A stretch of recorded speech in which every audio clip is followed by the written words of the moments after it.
Koçların Mekanı'na hoş geldiniz. Bugün astrolog Pınar Hanım'la birlikteyiz. Nasılsın Pınar'cığım? İyi Münevver'cim, çok teşekkür ediyorum. Sen nasılsın? Ben de çok iyiyim, görüyorsun. Yeni yıl ceketimi giydim. Harikasın. Yeni yılın ruhunu yansıtmak için biz de bu şeye uyuyoruz. 2025'e giderken şöyle parıl parıl girelim istedim ben. İyi Sen de yapmışsın. güzel o kırmızı renkle, bordo renklerle güzel bir renk kattın. Teşekkür ederim. Vallahi senin söyleyeceklerini çok merak ediyorum. Geçen yılda biz seninle yeni yıl burçları çekmiştik ve çok güzel geri dönüşler almıştık. Bu yılda heyecanla bekliyorum 2025 için. Bize neler anlatacaksın? Ama öncesinde Ay, genel bir anlatım mı yapalım? Nasıl başlayalım? şimdi Münevver'cim öncelikle gerçekten çok önemli bir seneye giriş yapıyoruz. Çünkü çok önemli ağır hareket eden gezegenlerin işte aslında yer değiştirdiklerini göreceğiz. Tabii ki tüm bunlar bize aslında 2026 ve sonrasını adapte etmek adına yaşayacağımız bir takım deneyimler olacak hepimizin hayatlarında. Tabii ki aslında ben bu 2026'yı bir kere adaptasyon süreci olarak görüyorum. Çünkü biliyorsun geçiş yapacaklar, tekrar burçlarına geri dönüş yapacakları için birazdan daha detaylı anlatacağım. O yüzden bu yıl böyle gündemimiz bir taraftan yoğun, bir taraftan da böyle hani hem fiziki dünyada olsun hem kolektif olarak ruhsal alanda çok hızlı değişimler, yenilenmeler, böyle yeni sisteme adapte olma süreci deneyimleyeceğiz diyebilirim Yani şey gibi diyorsun, açıkçası. hani Aralık ayını da şey derler ya, yeni yıla geçen bir kapı gibi düşünülür, o Aralık aralığı gibi metafor olarak Kesinlikle. kullanılır. O zaman sen de 2025 için yani böyle bir aralık diye düşünüyorsun. Öyle. Koridor, adapte olacağımız bir sene olarak düşünüyorum. Zaten 2025 Mart ayı ile beraber biliyorsun çok önemli tutulmalarımız başlayacak. Sistem burada da bizi yani Başak Burcu'nun ilk tutulmasını deneyimleyeceğiz mesela. 18 Eylül'de 2024'te Balık Burcu'ndaki tutulmayı zaten bir şöyle bize bir ön izleme yaşatmıştı 2025 için. Şimdi aslında 2025 Mart ayı ile beraber bu tutulmalarla sistem bizi 2026 ve sonrasına da hazırlıyor olacak. Aslında bunlar bizim gücümüzü bulabilmemiz, belki de ilahi bir takım kapıların önümüzde açılması, gitmemiz gereken yönle, yolla alakalı aslında bir sürece doğru ilerlediğimizi düşünüyorum. Ki yeni yıla bir de Mars retrosu devam ederken de yeni yıla adım atarak başlayacağız açıkçası. Yani aslında bu Mart'ta değil mi? Astrolojik olarak yeni yıl başlıyor Koç'la birlikte. Evet, bizim için biliyorsun bahar ekinoksuyla birlikte yeni yıl aslında bizim için o zaman başlıyor. Hı. O zaman güçlü dolunaylarla mı başlayacağız dedin? Ne dedin? Ya Mart ayı o kadar önemli bir ay ki hem tutulmalar olacak hem Merkür retrosu hem Venüs retrosunu deneyimleyeceğiz. Çok önemli bir dönüm noktasına işaret ediyor Mart ayı bizler için. Zaten Mart ayında yılın ilk tutulmasını yaşayacağız. 14 Mart'ta Başak Burcu'nda bir ay tutulması, 29 Mart'ta da Koç burcunda bir güneş tutulmasını deneyimleyeceğiz. Şimdi ay ve güneş tutulmaları zaten senin de bildiğin gibi bizim kontrolümüz dışında gerçekleşen olayları anlatıyor. Böylesi dönemlerde zaten özgür irademiz dışında değil mi? Zaman zaman o külli iradenin de daha fazla ön plana çıktığını görüyoruz. Bunun tabii bir koridor gibi düşünürsek 2024'ün o sonbahar ayında o balık burcunda başlayan bir deneyimi bu sefer ilkbahar aylarında Başak Burcu'nda yaşanacak olan tutulma enerjisiyle önümüze gelen mevzuları konuşacağız. Şimdi bu tutulmalar 1,5 yıl boyunca süreceği için belli başlı aslında gelişmeler olacak ama burada meseleler bitmeyecektir. Akabindeki o 6 ay boyunca da aynı meselelerle uğraşmaya burada devam edeceğiz ve üzerine sonbaharda yaşanacak olan tutulmalarla yine benzer konularla deneyimler yaşamaya devam edeceğiz. Yani aslında biraz uzunca bir sürecinde aslında şu an başındayız ve bu başlayacak olaylar silsilesini de önümüze getirecek diyebilirim ki bu yılda aslında Güney Ay düğümü tarafında Başak tutulmalarını deneyimleyeceğimiz için aslında buradaki mesajı bize şu. Yani bu Başak konularında bir takım zarara uğrayacağımız konuları ve burada bakış açımızın değişeceği, gerekli olan meseleleri de bize anlatacak. Tabii Başak Burcu konuları nedir dersek hani sağlığımızla ilgili bir alan, iş hayatımız, hizmet ettiğimiz alanlar, hizmet sektörleri, hemşireler, doktorlar, hastaneler bunlarla beraber aslında günlük rutin işlerimizle de alakalı. Zaten Balık Burcu ve Başak biliyorsun insanlara faydalı olmak, hizmet etmek, kolektife çalışmakla alakalı bir akstır. Demek ki bizler bu alanda bizi aşağıya çekebilecek bir takım konuları önümüze burada getirebilir. Ki 2024'te ne yaşadık? Sonbahar balık başak aksı ay tutulmasıyla aslında bunun bir örneğini görmeye başladık değil mi? Bebek acil hastalarının önceden anlaştıkları özel hastaneleri o yeni doğan ünitelerine sevk edip ölümlerine neden oldukları gibi bir skandal haberle aslında hepimiz sarsıldık. Hı. Ve onların da burada o hastanedekilerin de hani haksız kazanç elde edip bebeklerimizin ölümlerine neden oldukları için burada ne oldu? Onların yargılama süreçleri başladı. Aslında işte tam da bunu demek istiyorum. Yani hastaneler, sağlık çalışanları ile ilgili sıkıntılar varsa yine bunları önümüze getirecek temalarda sıkıntılar duyacağız. İşte Güney Ay düğümü Başak tarafı bu tarz konularla bizleri yüzleştireceğini düşünüyorum açıkçası.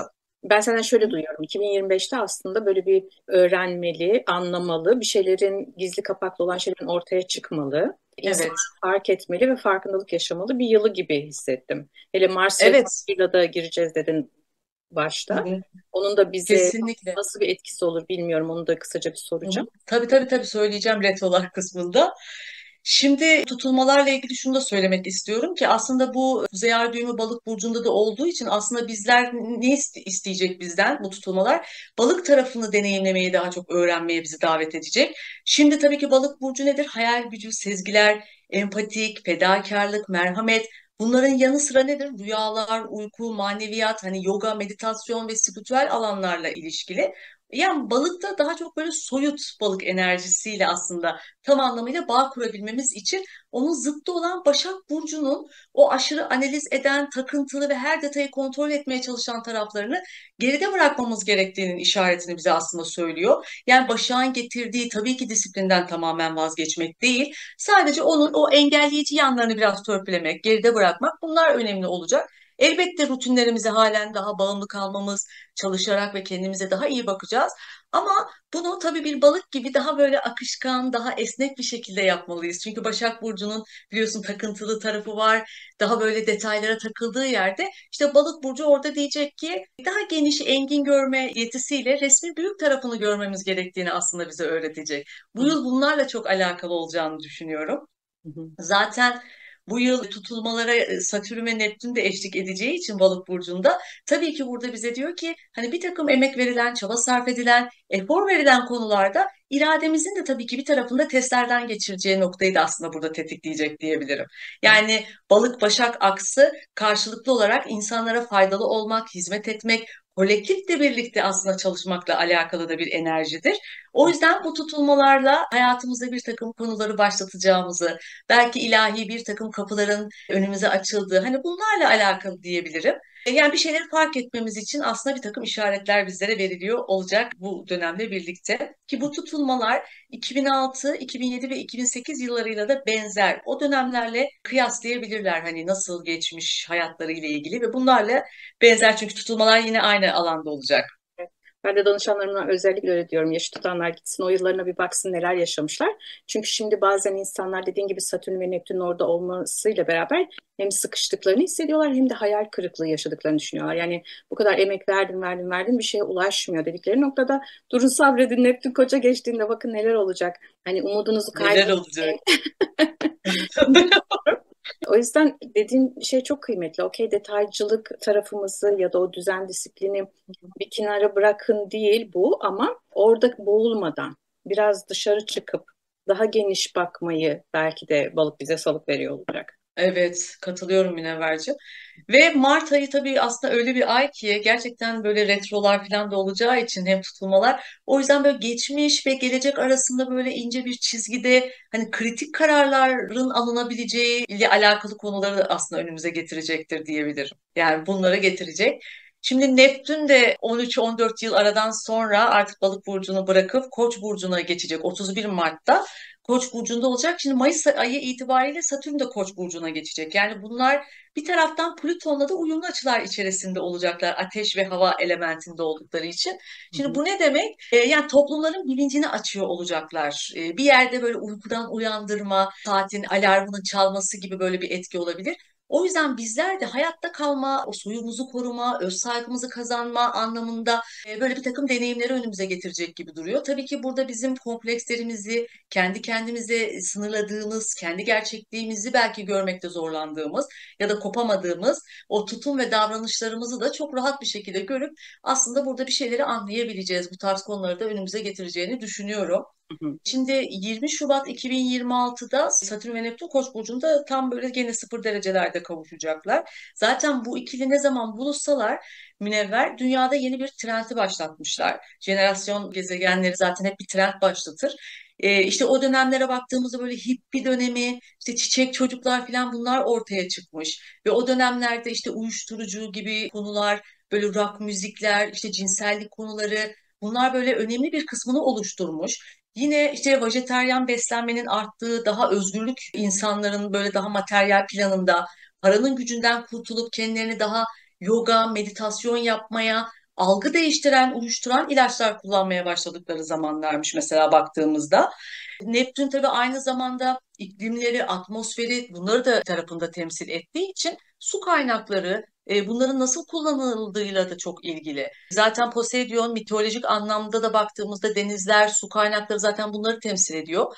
Neptün Koç burcuna geçtiğinde aslında önümüzdeki süreçte demek ki bunlarla ilgili bir böyle aksiyona geçmek gibi konular önümüze gelecek diye düşünüyorum. O yüzden kolektif olarak göz ardı ettiğimiz ya da burada doğal alanı korumayla ilgili işte bilincin daha mantıklı bir şekilde ele alınması gerektiğini de ortaya çıkarabilir. Bunun dışında tabii Neptün'ün Koç burcundaki etkisi tabii ki savaşlar. Koç diyorsak savaşları anlatır. Neptün diyorsak su kaynaklarıyla ilgili. Demek ki bunun etrafında yaşanabilecek bir takım çatışmaları, savaşları da tetikleyebilir. Eski ve köhne sistemlerin, kurumların çözülmesiyle yıkılmasıyla da alakalı olabilir. Çünkü Neptün'ün çözen tarafı da var.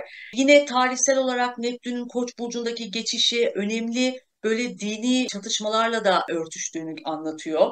14 Nisan 1861'lere dönüp baktığımda Koç burcunda kavuşum yaptıklarında mesela Amerika'nın İç Savaşı başlamış ve bu savaşta diğer adıyla o eyaletler arası savaş hani 4 yıl süren geniş kapsamlı bir savaştı bu araştırmalarıma göre ve bunun sonunda da kölelerin o özgürlüğüne kavuşmasıyla sonuçlanan bir durumu getirmiş. Hani bunlara benzer belki de bir takım konular görebiliriz. Koç burcu diyorsak yine liderleri anlattığı için liderlerin değişimlerini göreceğiz. Özellikle tabii vadi dolmuş, zaman içinde liderliğini yitirmiş, hizmet etmeyen, çözüm üretmeyen, donmuş kalmış liderlerin erimesiyle ilgili bir takım gelişmeleri aslında göreceğiz diyebilirim. Buna örnek yine bir Satürn-Neptün kavuşumu Koç burcunda araştırdığımda Osmanlı dönemindeki o Edirne vakasını burada da örnek vereceğim. 1703 yıllarında Koç burcunda işte bu kavuşumunda bilmeyenler bu Edirne vakasını araştırabilirler. Bunun dışında tabii olumlu anlamda Neptün'ün de olumlu tarafları da tabii olacak. O hayal gücü, Koç'un ateşli tutkularından büyük bir destek alarak bizi sanatsal çalışmalara, ruhsal, maneviyat ya da diğer kültürel alanlara artan ilgimizde de böyle umut verici bir yönde sağlayabilir. Yani bu sene değişimi ve eski kalıpların aslında çözülmesine izin veren, hayallerimizin peşinden gideceğimiz, hayatımızın bir parçası olacak yaratıcılık, hayaller, sezgilerimizi belki dinleyip burada yaratıcılığımızı da geliştirebiliriz. Evet.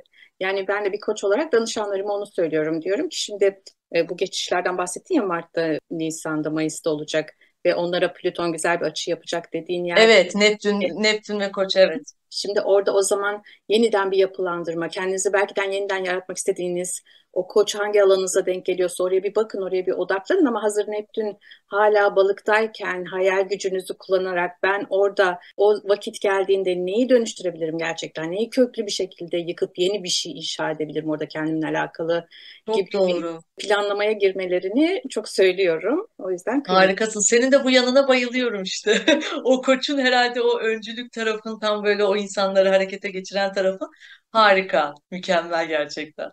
Teşekkür ederim. Şimdi Evet. Satürn balık burcundayken aslında son 30 yıldır uğraştığımız o meseleleri kapatmamızı, tamamlamamızı, çözmemiz veya bırakmamızı aslında bekledi. Balık burcu tabii zodyan son burcu olduğu için tabii Koç ilk burcudur. Balık son burç olarak aynı zamanda Koç başı yönetir, balık ayakları yönetir ya.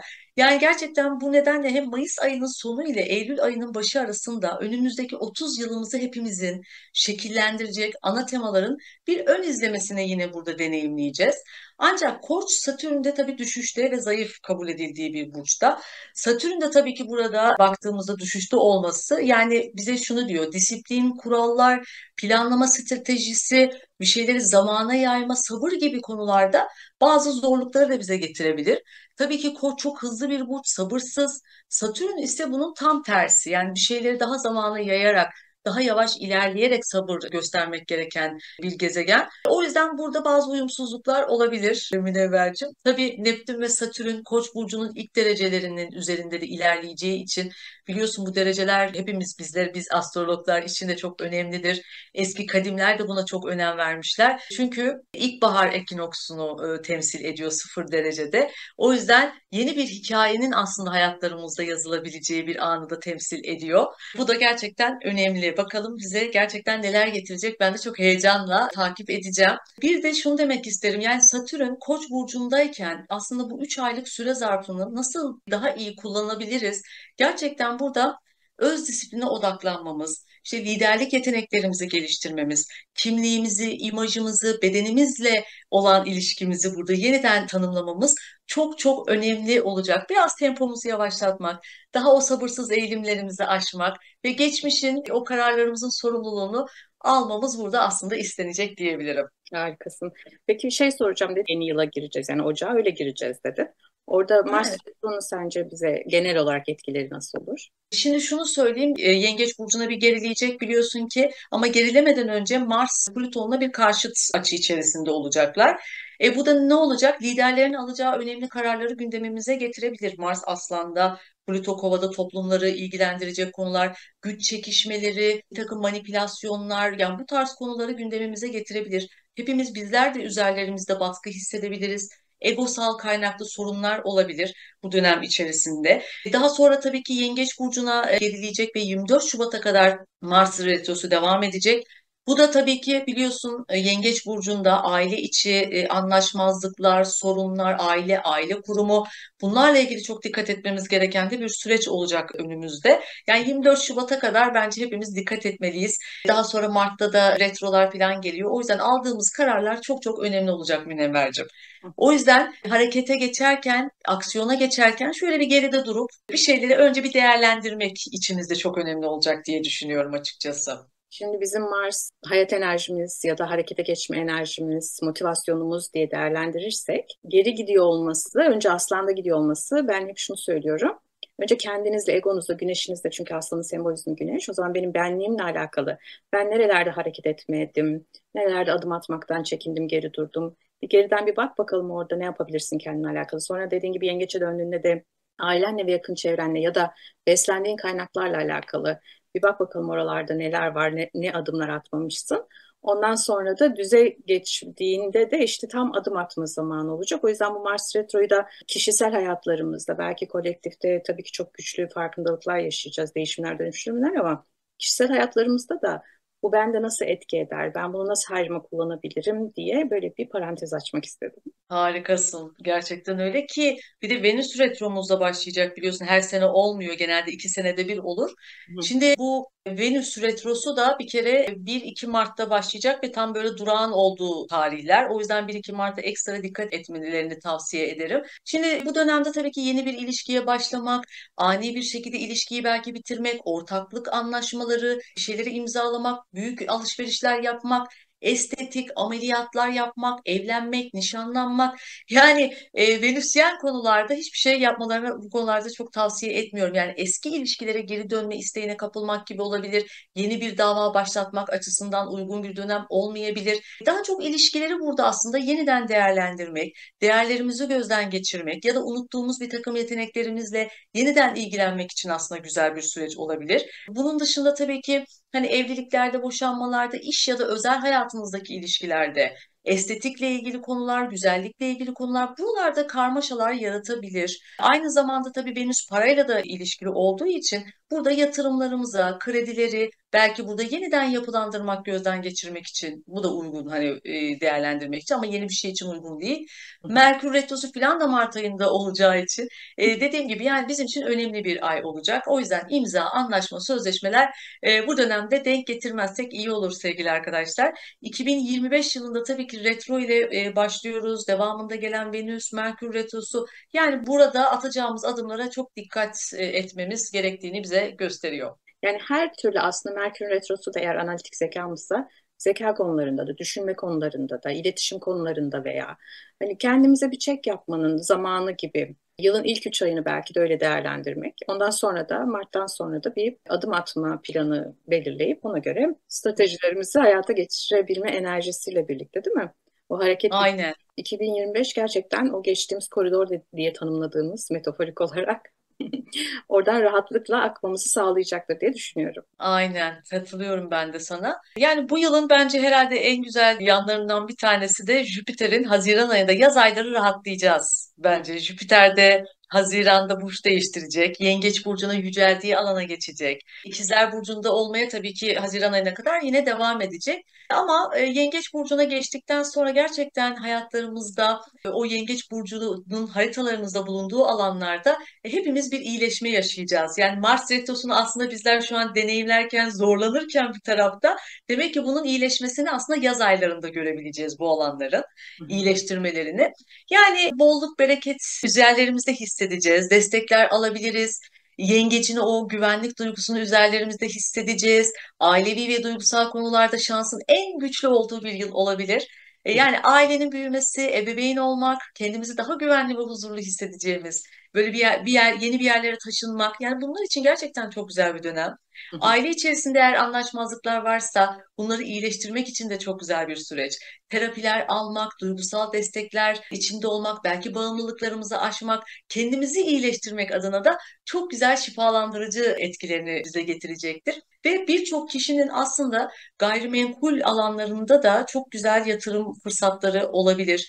Büyümek adına özellikle ev ve aileye yönelik alanlar için yatırım yapmak konusunda da güzel gelişmeler görebileceğiz diye düşünüyorum. Evet, çünkü bu konu aslında Türkiye'dekilerin genelini etkiliyor. Çünkü Türkiye'nin yükseleni yengeç ve yükseleni yengeç Kesinlikle. olan bir ülkeye Jüpiter girdiğinde o zaman bütün halkta bir bolluk, bereket, bir refah hali oluşacaktır diye düşünüyorum. Çok ihtiyacımız var gerçekten yani Türk halkı olarak da hepimizi. O yüzden yükseline gelmesi dediğin gibi çok güzel şans etkileri de Türkiye'miz için getireceğini umuyorum ben de. Hadi bakalım inşallah. Yani bu etkilerimiz bu şekilde 2025. Benim söylemek istediklerim bunlar da açıkçası. Çok da sıkmak istemiyorum. Burçlara geçebiliriz Münevverciğim. Şimdi genel anlatımı bitirdik. O yüzden tek tek burçlar üstünden gidiyor olacağız. İlk burcumuz Koç ve yükseleni Koç olanları konuşuyoruz. Evet. Şimdi koçlar için Münevverciğim son derece bir kere güçlü bir dönemden geçecekler. Hem Neptün, Satürn, Kuzey Ay düğümünün işte Balık burcuna doğru yaptığı yolculuklar onların farkındalığını inanılmaz artıracak. Önümüzdeki bu birçok olayın cereyan etmesine de tabii ki onların sebebi olacak. Nelere katlanamadıklarını fark edecekler belki de. Ve 29 yıl aradan sonra burçlarına misafir olacak Satürn de onlara çok şey öğretecek. Mart 2023'ten bu yana aslına bakarsan Satürn onların 12. ev alanlarında ilerliyordu ve onlara hizmet etmeyen her türlü kişiden, tutumdan, davranışlardan arındırmasını ve bırakmasını aslında istedi. Korku ve endişelerinden belki arınmasını istedi. Bu yıl Satürn Mayıs ve Eylül arasında Koç burcuna yani Koçların burcuna geçiş yaptığı için hayatlarının aslında tüm alanları mercek altına alınacak. Aslında hayatlarının 30 yıllık döngülerini açacaklar balıklar gibi tıpkı. Ve şimdi Haziran sonrası Jüpiter de Yengeç burcuna geçmesiyle birlikte Haziran'dan sonra onların ev, yuva, aile, gayrimenkuller alanına geçerek bu alanda böyle bir takım büyüme ve fırsatları onlara getirecek görünüyor. Oldukça huzurlu bir ev ortamı, kaliteli bir zaman, aileyle sağlıklı, neşeli bir takım durumlara şahit olabilirler. Kimisi de ev alacak. Taşınacak ve büyük bir eve hem de taşınabilirler. Çünkü Jüpiter dördüncü evden geçerken bunu getirebilir. Yani büyük adımlar atacaklar gibi duruyor ev yuva haneleriyle alakalı. Bu yıl gerçekleşen tutulmaların tabii 12. evlerinde yarattıkları güçle kendilerini iyileştirmelerin reçetesini yine kendilerinde olduğunu fark etmesini sağlayacak diye düşünüyorum. Teşekkür ederim. Ağzına sağlık. Ben de 2025 için Koç ve yükselen Koçlara gönüllerinden ne geçiyorsa olmasını diliyorum. Kesinlikle çok güzel bir yıl geçirmelerini dilerim ben de. İnşallah. Şimdi geldik Boğa ve yükselen Boğalara. Evet, sevgili boğalar için tabii Satürn Mayıs ve Eylül arasında onların 12. ev alanlarına şöyle bir bakış atacak. Yani onların hayatlarının tüm yönlerine dair bir kere bazı sınavlar verecekler. Sorumluluklar alabilirler. Zaman zaman kendilerini evet sıkışmış hissedebilirler. Ancak hayatlarından şunu da unutmasınlar, gereksiz şeylerden kurtulmalarına da çok yardımcı olacak. Neptün de 12. evlerine geliyor ki sezgileri inanılmaz coşar, hayallerinin peşinden gidebilecekleri, rüyalarının artacağı, yaratıcılıklarının yükseleceği aslında bir süreç olacak. Bu dönemde zor durumdaki kişilere yardım etmek, dualar, tefekkür etmek bir kere onlara çok iyi geleceğini düşünüyorum.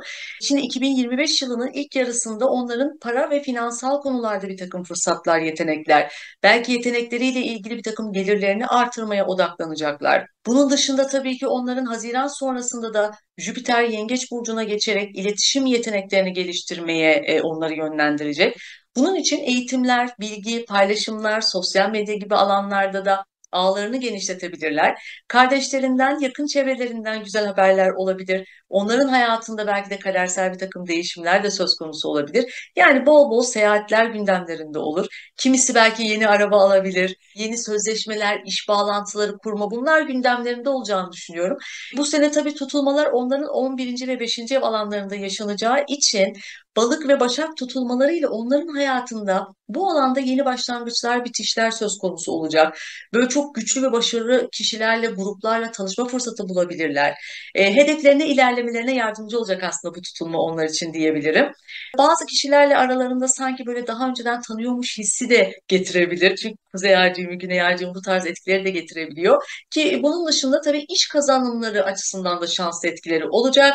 Aşk, ilişkiler, çocuklar ve hobiler alanlarında da önemli, güzel etkiler de söz konusu olabilir. Harikasın. O zaman 2025 için tüm boğa ve yükselen boğaların gönüllerinden geçen dileklerin olmasını diliyorum ben de. Kesinlikle mutlu seneler. Evet, sıra geldi ikizler ve yükselen ikizlere. Evet, ah ikizler. Bu yıl onlar bir kere parada en şanslı burçlar dediğimizde ikizler burçlarını bir numaraya alıyorum ben. Satürn onları bir kere çok yordu. Çok çalıştılar, sorumlulukları ağır oldu.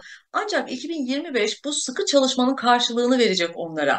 Jüpiter'in para evlerine gelmesiyle Haziran, Temmuz'dan sonra özellikle bolluk, bereket anlamında çok güzel destek alacaklar. Uzun zamandır hayal ettikleri belki bir evi almayı düşünüyor olabilirler. O yüzden böyle ya da ancak bir türlü alamıyorsanız hani gökyüzü bununla ilgili çok güzel fırsatlar sunacak. 2024 yılından alacaklıysanız yeterince kazanımlar noktasında yetersiz hissediyorsanız eğer 2025 size hakkı yani hakkımı alamadım 2024'ten diyorsanız gerçekten 2025 sizlere hakkınızı teslim edecek diyorum.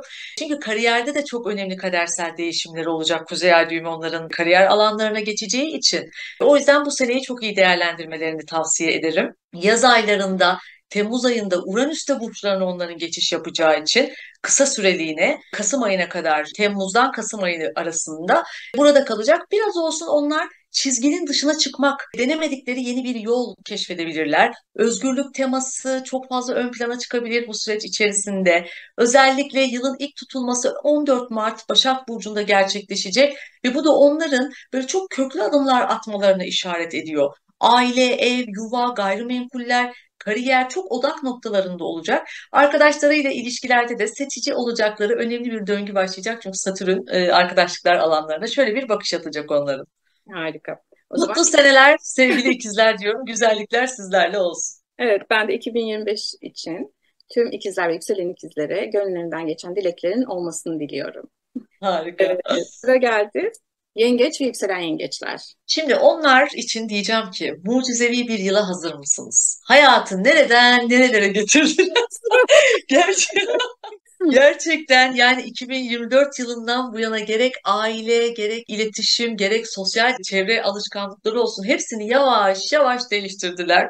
Şimdi bu yıl tutulmalar Balık ve Başak aksında olacak ve onlara birçok mesajı içinde barındırıyor olacak. Bu tutulmalar onları 2006 yılında hazırladığını, hayatın bu bölümünde seçimlerinin sonuçlarını yaşayacaklarını fark etmelerini sağlayacak. Eğer eğitime ağırlık vermiş bir yengeç burcuysa şimdi hayatının en önemli tohumlarını, meyvelerini almak üzere olacaklar. Yani eğitim sektöründe çalışan bir yengeçse bu yıl bir üst düzey akademik kariyerinin belki çok önemli döngüsünde girdiğini fark ettirecek. Satürn'ün bu dönem tabii ki sizin kariyer alanınıza da giriş yapacağı için 2 Eylül'e kadar burada yani hiçbir şeyin aslında eskisi gibi olmayacağını, çok değiştiğini, yaşam alanlarında ve statülerinde önemli değişimler yaşayacaklarını ve farklı bir çevreye geçtiklerini görmelerini sağlayacak aslında bu dönem. Onlara tavsiyem detaylar içerisine boğulmayın. Daha resmin bütününü gözden kaçırma çünkü riskleri olabilir. Yakın çevre ilişkilerinde de kadersel hayat deneyimleri yaşayacakları için işte kardeşler, komşular, yakın akrabalar da olabilir. Onlarla olan iletişimleri böyle bir test niteliğinde olabilir. Hani bunun farkında olarak ilerlemelerini tavsiye edebilirim. Güzel bir yıl diliyoruz sevgili yengeçler. En şanslı burçlar sizsiniz. Harika. O zaman ben de 2025 yılı için tüm yengeç ve yükselen yengeçlere gönlünden geçen mucizelerin gerçekleştiği bir yıl olsun diliyorum. Kesinlikle. Geldik aslan ve yükselen aslanlara. Evet, ah aslanlarımız. Şimdi Jüpiter onların 12. evine doğru hareket edecek. 11. evdeydi. Çok oldukça sosyalleştiler. Arkadaş çevreleri kalabalık ortamlarda falan bulundular. Şimdi de birazcık 12. evde bir yıl boyunca desteğini tabii onlardan da esirgemeyeceğini düşünürsek içgörülerini yönetecek. Sezgileri bu kuruntuya çevirmezlerse yaşamın aslında ne kadar değiştiğini fark etmelerini sağlayacak ve önemli uyanış evresinden geçecek sevgili aslanlar. Deyim yerindeyse hani dualarının ve temennilerinin aslında gerçekleştiğini görebilecekleri de bir yıl olacak. Satürn 25 Mayıs ve 2 Eylül tarihleri arasında 9. ev alanlarında ilerleyeceği için daha önce yaşadığınız, işte zorlandığınız, belki bir şeyleri yarıda bıraktığınız bir takım eğitimler, kurslar, seyahatler gibi konular varsa şimdi buralarda olumlu gelişmeleri onlara getireceğini düşünüyorum. Ancak biraz zahmetle ve sorumlulukla lütfen olduğunu unutmayın. Çünkü Satürn bunları maalesef getirir.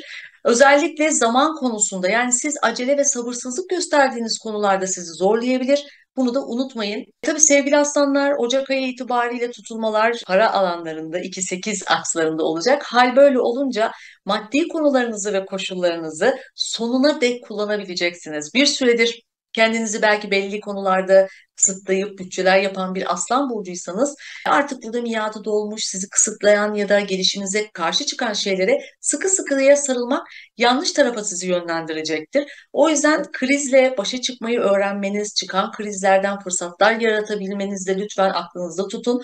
Finansal konular, ortaklık paralar, miras ve eşin parası gibi müşterek kazançlar yönünden de çok güzel şanslarınız olacak.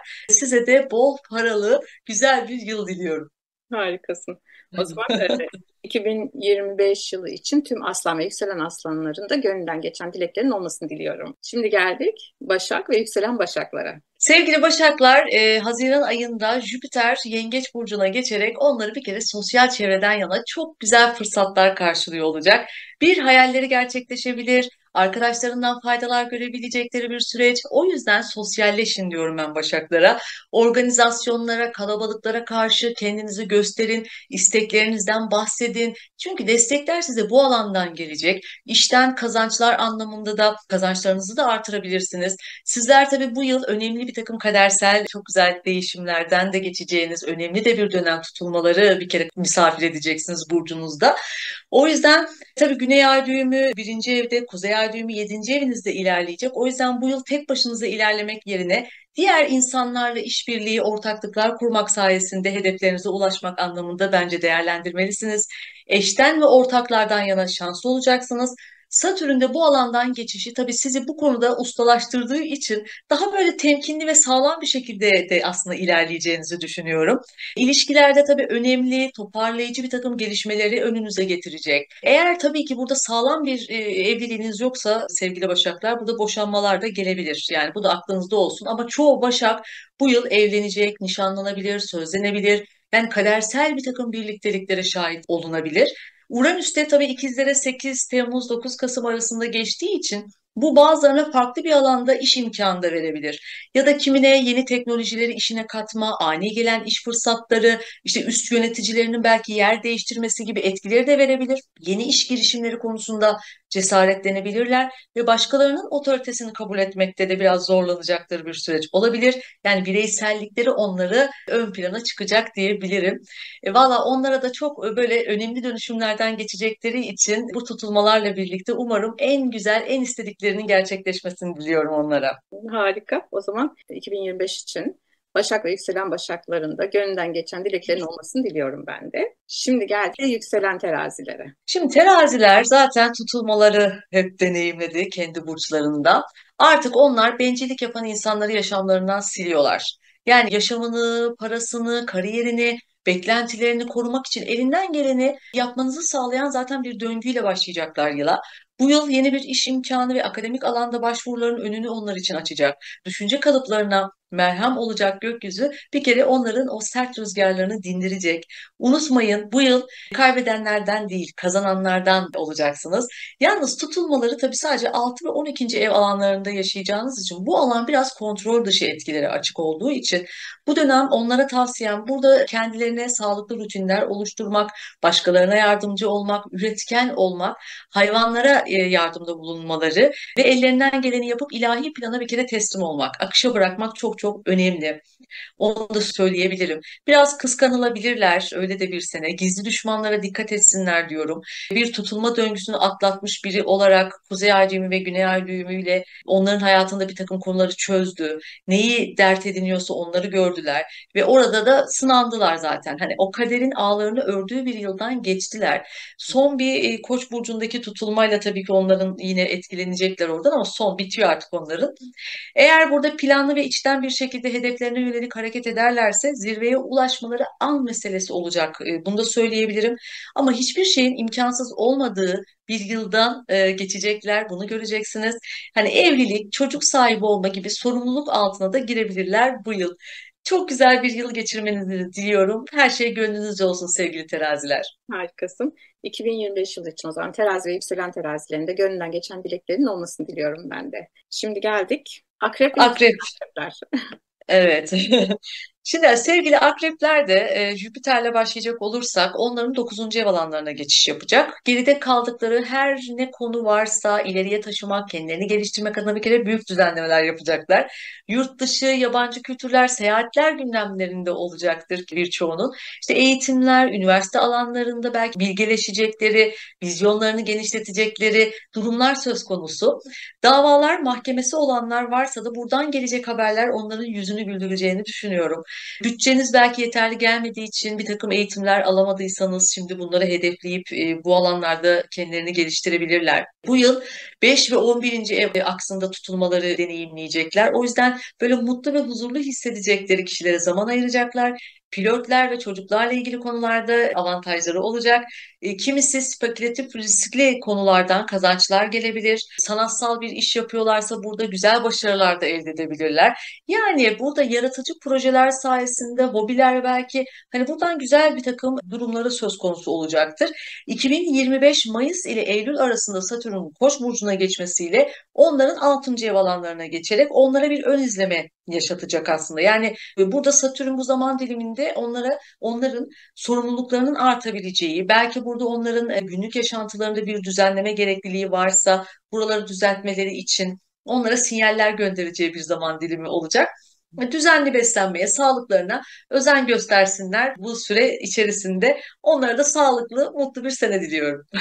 Ben de tüm 2025 yılı için yükselen akreplere ve akreplere güzel dileklerin kabul olduğu bir yıl diliyorum. Geldik yay ve yükselen yaylara. Sevgili yaylar, 2023'ten bu yana gelecekleri adına, hayatlarına böyle bir temel atma dönemi içindeydiler. Çünkü Satürn onların da 4. ev alanlarından geçiyor. Kimisi aile ilişkilerinde sorunlar ya da sorumluluklar anlamında onları yordu.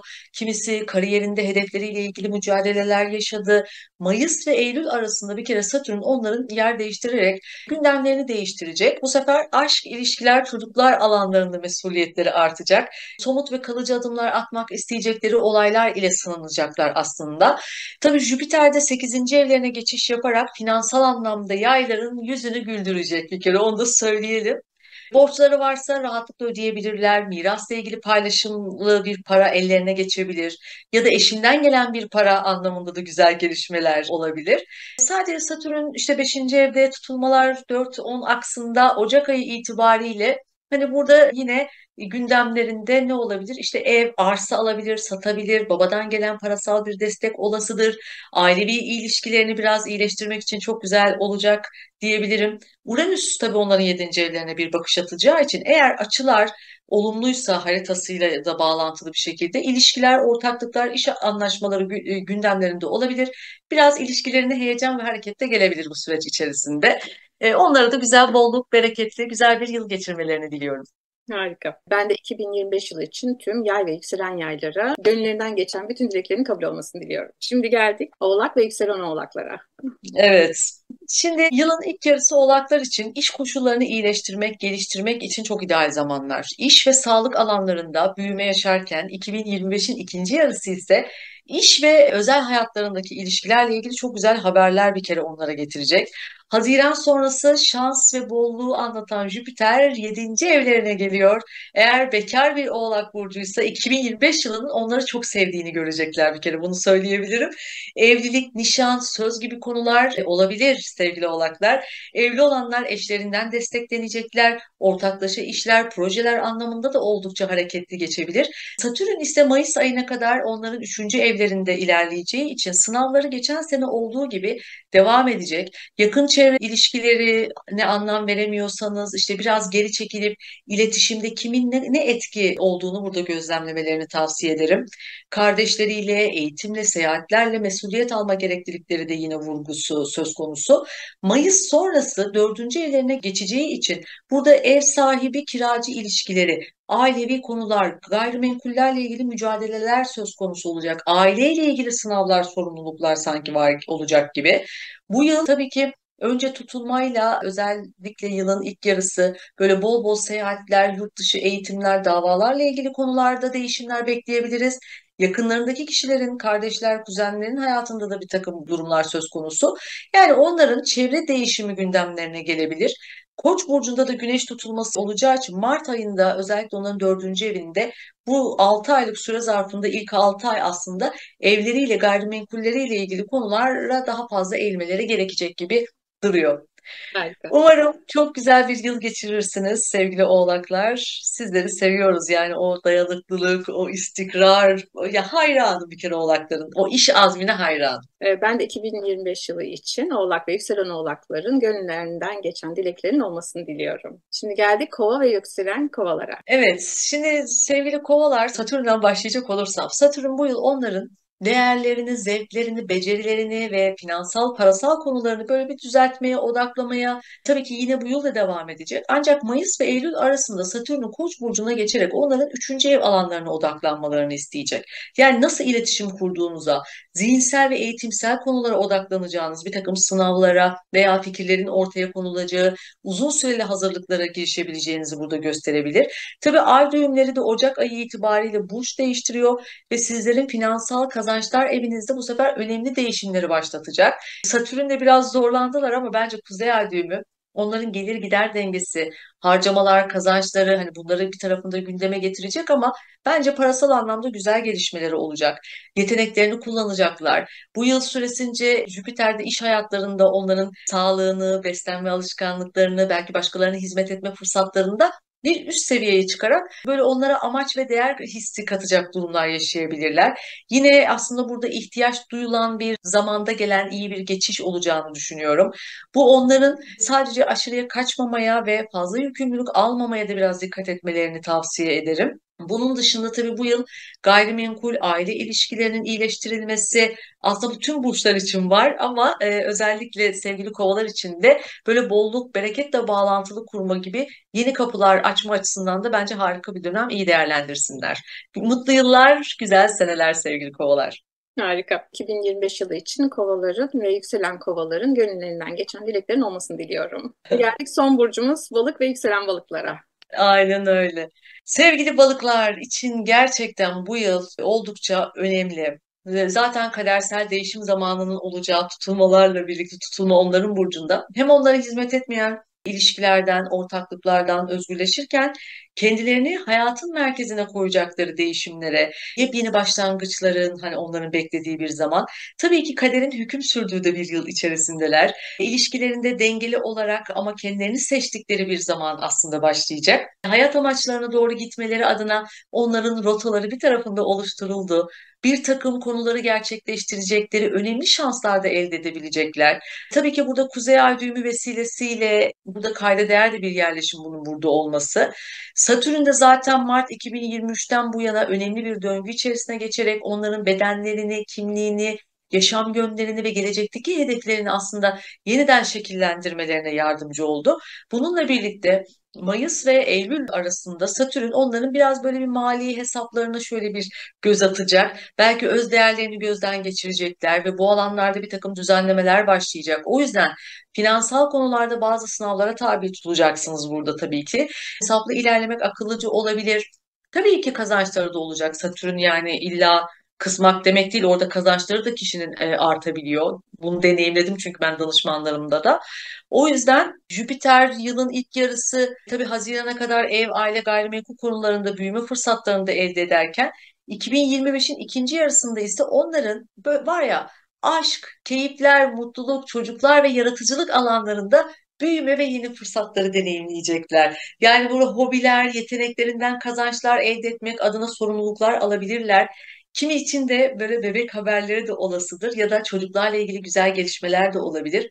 Ya balıklar bence biraz hayatın keyfini çıkarmaya çalışsınlar çünkü çok hak ettiler. Satürn yordu onları bir müddettir zaten. Onlara bu 2025 ile birlikte çok güzel bir şekilde dinlenmelerini, kendilerini artık tanıdılar, biliyorlar çünkü.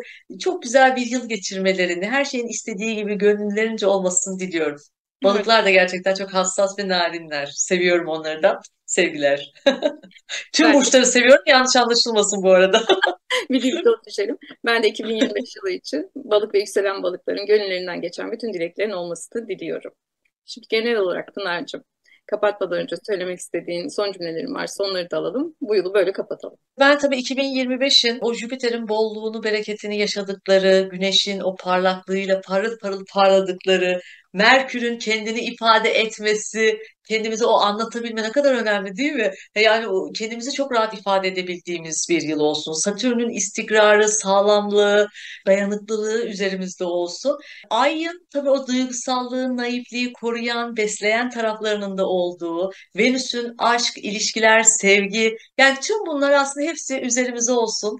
Çok güzel bir yıl geçirmelerini herkesin, hepimizin diliyorum. Ülkemizin, vatanımızın, milletimizin güzelliklere ve hayırlara vesile olmasını diliyorum gerçekten hepimize. Ne dilekleri varsa herkesin kabul olsun. Amin inşallah. Ben de hep şunu söylüyorum. Potansiyeliniz ne olursa olsun, haritanız ne gösteriyor olursa olsun, Hı. eylem her zaman potansiyeli yener. O yüzden lütfen o eyleme geçmeyi, istekleriniz için çabada olmayı bırakmadığımız bir yıl olsun diye diliyorum. Bir de Aynen. çok klasik şey oluyor ya, ne deniyor ona? Seneye görüşürüz gibi saçma. Evet, 2025'te görüşürüz. Seneye görüşürüz Pınar'cığım. Aa, kesinlikle Emine Bercim. Görüşmek üzere. Hoşçakalın. Herkese sağlıcakla, sevgiyle esen kalsınlar. Aynen, hoşçakalın diliyorum. Hoşça kalın.